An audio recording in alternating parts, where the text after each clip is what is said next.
Hey, Brendan here. Welcome to the channel and thanks for tuning in. And welcome to week 5 edition of the 2025 Rookie Stock Report. Hard to believe we're through week 5 of college football.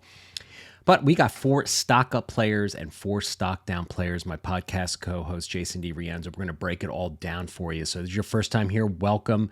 This is a weekly show that's going to be dropped on this YouTube channel. So please hit that subscribe button, support the channel. Got all sorts of great film breakdowns. We've got a rookie mock draft we're actually posting this week as well. All sorts of great 2025 rookie content, players that you're going to be drafting in your rookie drafts next year.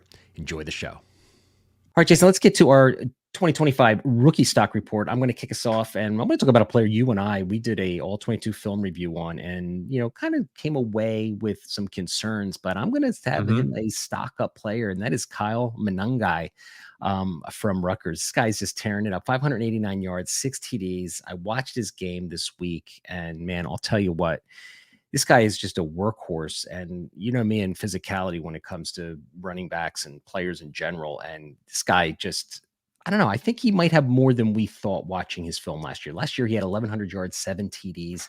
I was impressed with what he did versus Washington. Now, he's played 4 games, and this guy it's bell cow material. He's had 20 carries, 27, 26, 25. He's been over the 100-yard mark 3 times, 6 TDs. He had 7 touchdowns last year. He's already got 6 this year. Yards after contact, 3.74. He's 5'9", 209 pounds. This looks like a Kyle Shanahan kind of running back when I watch him play. I was watching Jordan Mason this weekend, and he kind of reminds me similar play style, run style of him, but tough, physical, just interior runner.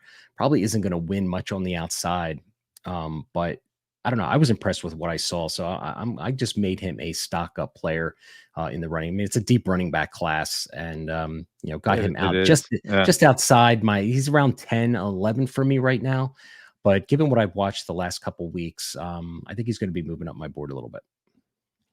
I mean, that's honestly great news because when we do our film reviews, we start talking about the things that we want to see them improve on for the upcoming season. And it sounds like he's improved in some of those things that we had concerns about. That's huge. That's a Right. really big deal. So he definitely needs to be a stock up, especially if he's got that functional strength, because I know he was going down a lot easier than we wanted him to when we were watching some Exactly. of that film. So that's great to say. Um, yeah, I'm going to go to a guy that has been tearing it up with Arch Manning under center now, and that is going to be Dante Thornton Jr., who transferred, I believe it was over from Oregon, and you see this deep threat ability with him. I mean, when he gets the ball in his hands, defenses really need to identify the fact that this kid could take it to the house anytime that he has the ball. He's got that speed, he's got the length, and he's got the maneuverability where he could really just throw off defenses if he needs to. So Dante Thornton Jr., I know that there's going to be a lot of receivers that we're going to be talking about through this process, but there are some names that are going to start rising based on what they are doing this season. And I think Thornton, with Arch Manning under center, they have that chemistry. Manning is throwing Thornton open, and Thornton's taking full advantage of his opportunities. So to me, he's definitely got to be a stock up for what he's been doing over the last couple of weeks. Yeah, I think you mean Nico, right? Not Arch Manning. What's that? Nico. You meant you saying Arch Manning is Oh, quarterback. Nico, right? Yeah, I yeah. know what you meant. Thank Well, you. Thank you. Dante Thornton, he came in with Troy Franklin, right? Those two were in the same Right. recruiting class. I think that they came in recruiting, very similar. And yeah, man, he's just streaking down the field right now. So Yeah. he's doing really well down there in Tennessee. So he's got that long, lanky frame. So the second player I want to talk about is Tyler Warren, tight end from Penn State. We talked about him last week on the podcast, and again, I watched the Penn State game last night. They keep putting this guy in the Wildcat.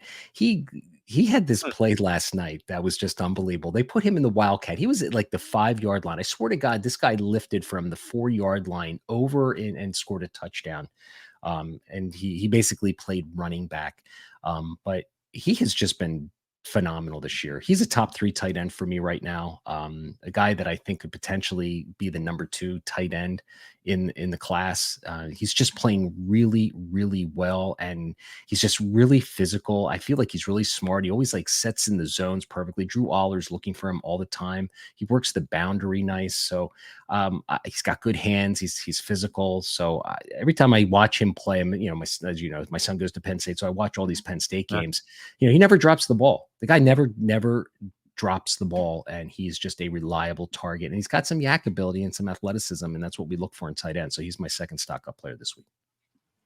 Yeah, that's awesome to see. Do you think that he is a better prospect than what we saw with Theo Johnson last year, as of right I, now? I think he is, because I think he has a little bit more bursts in his play when he Mhm. gets the ball in his hands, and a little bit more acceleration and speed. Theo Johnson was more, I think, yeah, to answer your question, I do. I think he's got a little bit more juice to his game. Nice. Yeah, that's a big deal. Theo's getting a lot of hype, so Tyler Warren is definitely coming on. That's awesome. I'm gonna go to another receiver that honestly I dropped in a few leagues after like I think it was last year, just because I thought it was over once he Yeah. transferred out of Alabama, and that is going to be Ja'Cory Brooks, who's now at Louisville and is just dominating. I mean, I was pretty blown away with some of the catches I've watched last week and then against Notre Dame this week. And he's got that Jackson Smith and Jigba, like you remember that catch that put Jackson Smith on the map, that Oh yeah. toe tap in the back of Oh the yeah. end zone. Absolutely. He's got that kind of ball skill, man. Like he is just snagging the ball in some difficult situations. He had a highlight reel catch last week too. I did not expect this from Ja'Cory Brooks, but you got to give him respect and the awareness that he deserves right now based on what he is doing. Change of scenery can do a lot for people. I think the Yeah. change of scenery for Ja'Cory Brooks is absolutely manifesting for him, and he just looks like a completely different player. But his hands, his ball skills, his awareness, even the concentration is a lot better than I ever expected it to be. So Brooks to me is a guy that we need to start taking a little bit more seriously, and I have not been taking him seriously. But after watching him against Notre Dame and last week, he's legit. Like, there's definitely something here with Brooks, so definitely a stock up. That's awesome. I mean, you bring up a really good point too about the new scenery can really rejuvenate some of these kids' careers. So, Yeah, um, and I agree 100% with you. When he left Bama, I was like, you can't make it to Bama. Like right. this.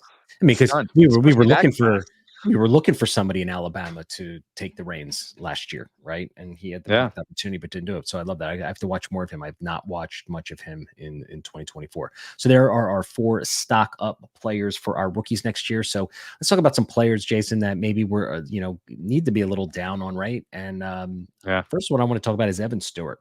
All right, now you and I, we watched his all 22 film. We did the breakdown for the dashboard subscribers.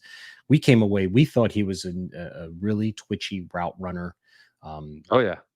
so we thought that the stock arrow was up for him going to Oregon. He was kind of dampened at Texas A&M, with the whole situation there, and go to Oregon and figure, what, he's going to light it up, and he just hasn't. Through 4 games, he's had 14 receptions, 162 yards, and 1 touchdown. But the last 2 weeks, he's had Sure. 6 carries for 35 yards.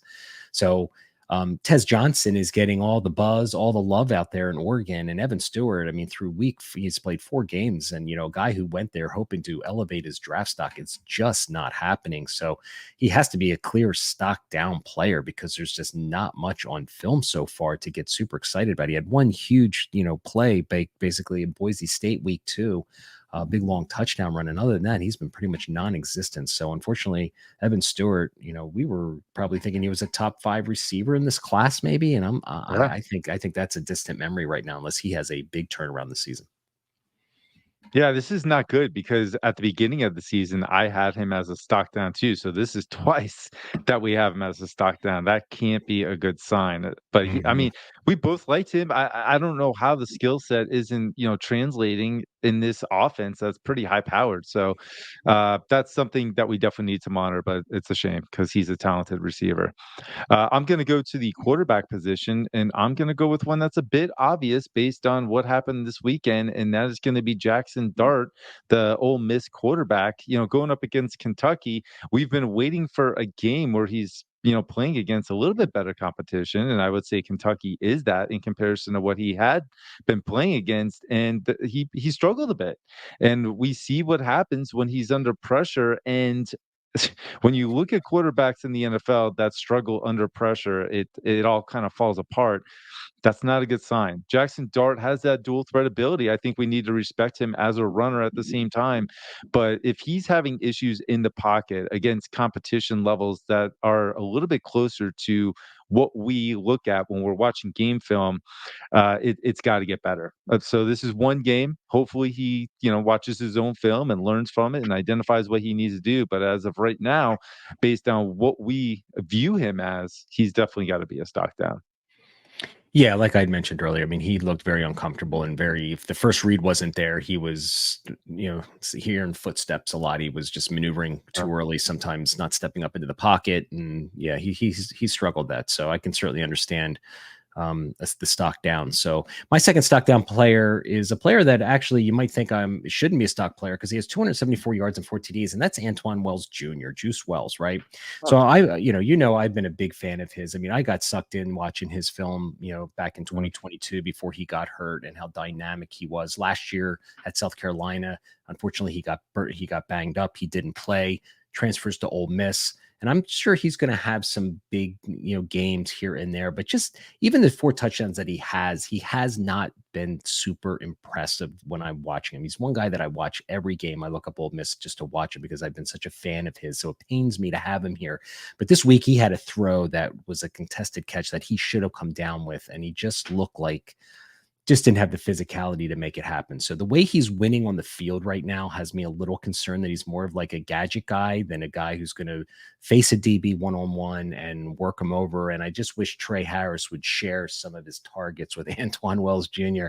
But it's just like Jackson Dart, he's just peppering Trey Harris with targets. I think he has a lot more confidence in him. So I'm not out on Antoine Wells Jr., but at the same time, I'm not going to just, continue to like somebody just because I've liked them in the past. You got to be true to yourself and what you're looking at when you watch these players. And if you need to pivot and adjust and say, yeah, you know what, maybe I was a little wrong. There's not a damn thing wrong with that. So right now, Antoine Wells Jr. is a stock down for me right now.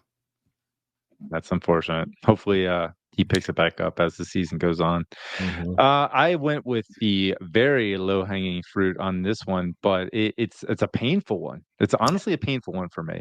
But that is going to be Georgia tight end Benjamin Urck, and he just hasn't done anything, and I can't figure out why.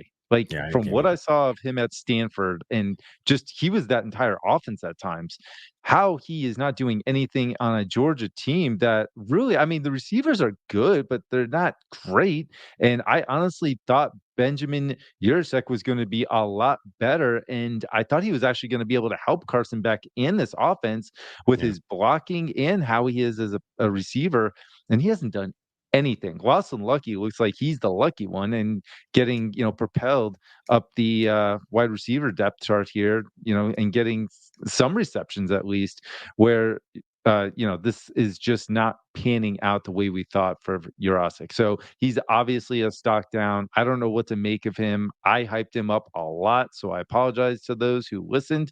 Did not expect this, and I'm kind of baffled by it. But he's got to be a stock down. I'm baffled too because if you watch his early years in Stanford, the guy made some amazing catches. Oh, And amazing catches. and had some really good yak plays, and he looked explosive. He looked like he had that athleticism to make it to the next level. And I agree with you. I'm just as baffled as you are. I have no idea. He's not even getting targets he's not even on the field. So I don't know what's going on. So, all right, guys, there is our week 5, 2025 rookie stock report.